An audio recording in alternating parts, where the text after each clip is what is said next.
Amen. Donc, si tu veux avoir du succès dans la vie, surtout dans les cas de beaucoup de conflits, quand il y a des conflits, c'est là où l'ennemi veut mettre l'orgueil, par exemple, parce que quand il y a un esprit de revanche, en toi, la racine c'est l'orgueil.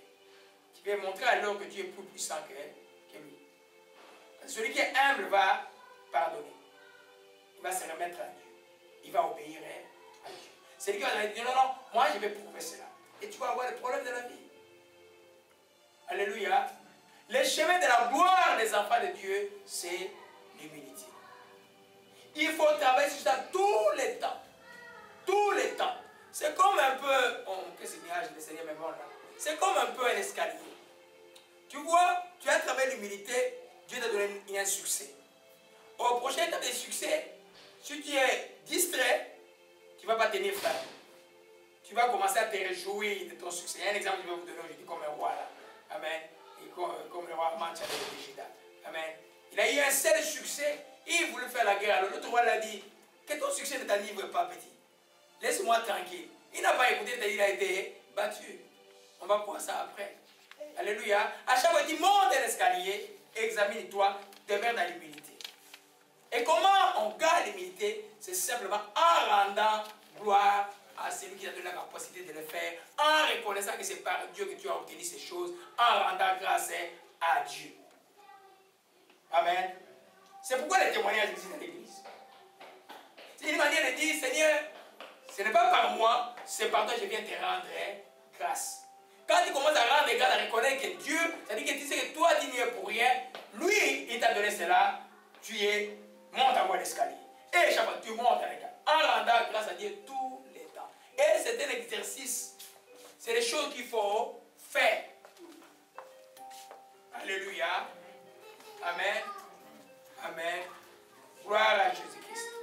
Pendant que je prie, l'Esprit disait, si quelqu'un avait envie d'aller à la toilette, il faut aller. Quand nous prions, quand tu sens que ta vessie est pleine, vas-y parce qu'il y a quelque chose qui sort. Le Seigneur est vivant. Alléluia. Amen. Et donc, c'est pas vraiment pallier. On travaille sur ça tous les temps, tous les jours de notre vie. À chaque succès du ministère, à chaque fois qu'un malade est guéri, on rend grâce à Dieu.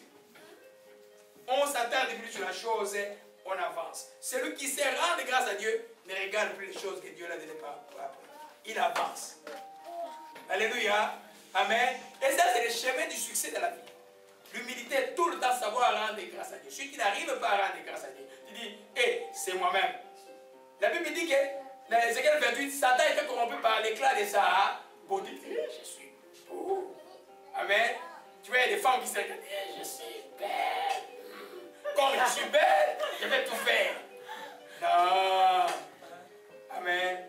Dans un des livres de Kenneth Hagin, il y a longtemps je lis, il est allé voir un pasteur, et puis la femme était tellement belle, et puis quand il priait, il voyait une tache noire, et il est entré dans les fonds de la femme.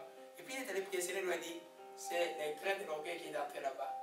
Cette femme-là va abandonner Dieu. Elle a été corrompue par sa beauté. Et effectivement, c'est ce qui est arrivé. Savoir rendre grâce à Dieu pour chaque chose. C'est un exercice que vous avez fait dans la vie. Même dans votre langage. Ah, gloire à Dieu. Ah, mon frère, ah, Dieu a régné, c'est bon. Oui, gloire à Jésus-Christ. À lui, la lui soit la gloire. Faites de ça un réflexe de vie. Alléluia. Là, vous allez voir que tout ne vous appartient pas, c'est lui qui les donne. J'ai dit, ah, moi je suis intelligent, moi je suis ceci. Je vous dis de quoi? Ça m'a fait de course et l'orgueil de la vie de vous. Voyez un peu. Ah, mais celui-là, il y a des propos qui ont besoin de prouver que tu es orgueilleux. Tu es intelligent. Mais c'est de l'orgueil. Les principes de Dieu demeurent et reste que Dieu résiste aux orgueils. D'où que cela vient. Même si tu as raison de le prouver, ça, Dieu va résister. Sinon, Jésus n'aurait pas dit, quand on te demande de faire 1000, fais-en 2000. C'est les âmes qui peuvent aller. Les âmes sont avec Dieu. Alléluia. Gloire à Jésus-Christ. Amen. Alors, vous êtes au Shimalakabara. Alors, dans Daniel chapitre 4, je vais vous parler d'un roi. Nous sommes en train de voir que l'humilité précède la gloire et l'orgueil la chute. Gloire à toi, Jésus-Christ, que ton nom soit béni et soit exalté. Oh là là, c'est arrivé maintenant, c'est arrivé. C'est arrivé, la part est là aujourd'hui. Oh Marashika Malaka. Alléluia. Je vais un peu expliquer les causes. Je vais vous parler d'un grand roi qui s'appelait Nabuchodonosor. Alléluia. Amen. Et lui, il a eu une vision. Et puis, je sais qui va lui expliquer la vision. Amen. Et puis, il y avait dans le pays un jeune hébreu qu'on a appelé Daniel, ou Belchassar si vous voulez. Amen. Du nom qu'on lui avait donné là-bas. Amen. Il a expliqué la vision. Au verset 3, il dit, le roi a vu l'un de ceux qui veillent et qui sont saints descendre du ciel. À partir du verset 3, abattez la détruisez-le, mais laissez un tronc où se trouvent des racines, liés avec des chaînes de fer et de l'airain, parmi l'herbe des champs, qu'il soit trempé de la rosée du ciel, et que son partage soit avec les bêtes des champs, jusqu'à l'essai des temps soit passé. Verset 24, voici l'explication au roi, voici le décret du Très-Haut qui s'accomplit sur mon Seigneur le roi. On te chassera de milliers des hommes, tu auras tant de mers parmi les bêtes des champs, on te donnera au bœuf comme au bœuf de l'herbe à manger, qui sera trempé de la rosée du ciel. 7 ans passeront jusqu'à ce que tu saches que le Très-Haut domine sur les règnes des hommes et qu'il les donne à qui lui plaît. L'ordre de laisser le tronc où se trouve signifie que ton royaume te restera et tu reconnaîtras que celui qui domine et quand tu reconnaîtras que celui qui domine est dans le ciel. C'est pourquoi, Dieu roi, puisse suivre mon conseil de pleurs. Mets un terme à tes péchés en pratiquant la justice et à tes iniquités en usant de compassion avec les malheureux et ton bonheur pourra se prolonger. La vision est arrivée, les prophètes, si vous voulez, a expliqué au roi. Voilà ce que tu as vu. Souvent, Dieu vous montrer des visions pour votre même. C'est un rêve. Hein. Aujourd'hui, les gens, un songe, ils les jettent. Les chrétiens, ne rejetez pas les songes. Priez, demandez l'interprétation. Alors, ce qui s'est passé maintenant, vous voyez au verset, les prophètes donnaient l'occasion que le roi arrête. Regardez un peu. Certainement, du coup, le roi avait arrêté toutes les autres choses. Mais il ne comprenait pas la subtilité de l'orgueil. Regardez un peu.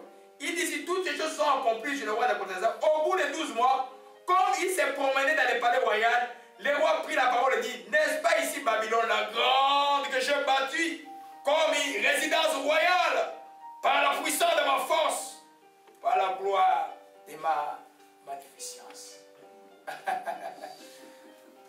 Alléluia. La parole était encore dans la bouche du roi qu'une voix descendue du ciel et dit, apprends roi Nabuchodonosor, qu'on va t'enlever les royaumes. Et on te chassera des milliers des hommes, tu auras pour demeure plutôt, avec le bête des champs, on te donnera comme au bœuf d'herbe à manger. 7 années passeront jusqu'à ce que tu saches que le Très-Haut domine sur les reins des hommes qui lui donne à qui lui plaît. En même instant, la parole s'accomplit. Le roi, certainement peut-être il a arrêté avec des autres méchancetés. Peut-être il a donné aussi aux pauvres. Il a oublié la subtilité de l'orgueil. Il a dit simplement ceci, n'est-ce pas moi, par ma propre puissance, qui a bâti cela. C'est pour vous comprendre, même dans le monde ici, là, c'est des nations qui ont des puissances. C'est Dieu qui a permis d'avoir cette puissance.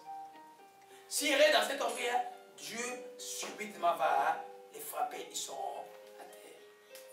C'est l'histoire de tous les empires, depuis l'empire romain, tous les autres grands empires, à cause de l'orgueil, les empires sont tombés.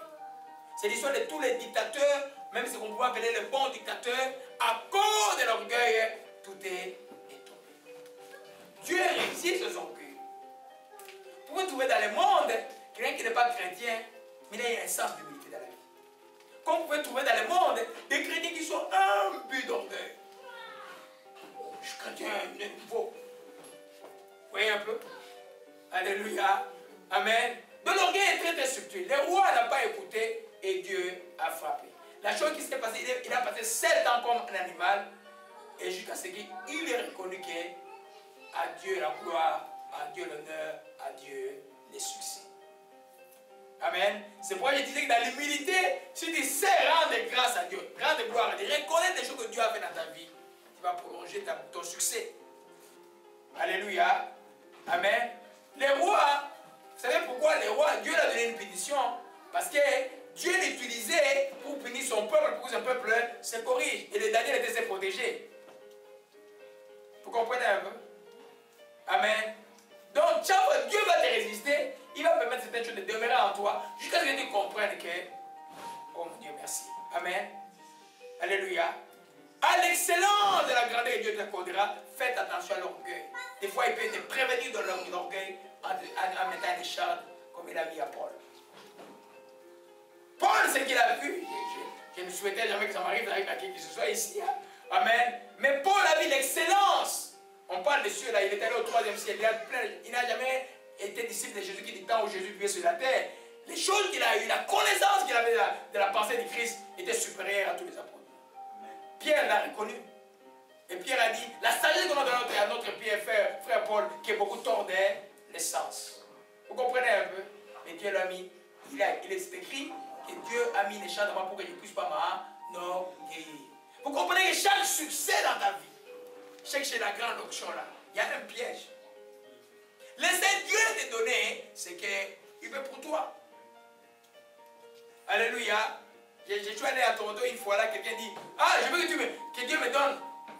J'étais à son deuil et puis il était à genoux, donc, bon, le deuil c'est fini, tu as prié pour nous, pasteur, mais je veux que devant les gens, moi j'imagine, que Dieu me donne tout ce qu'il t'a donné. Alléluia.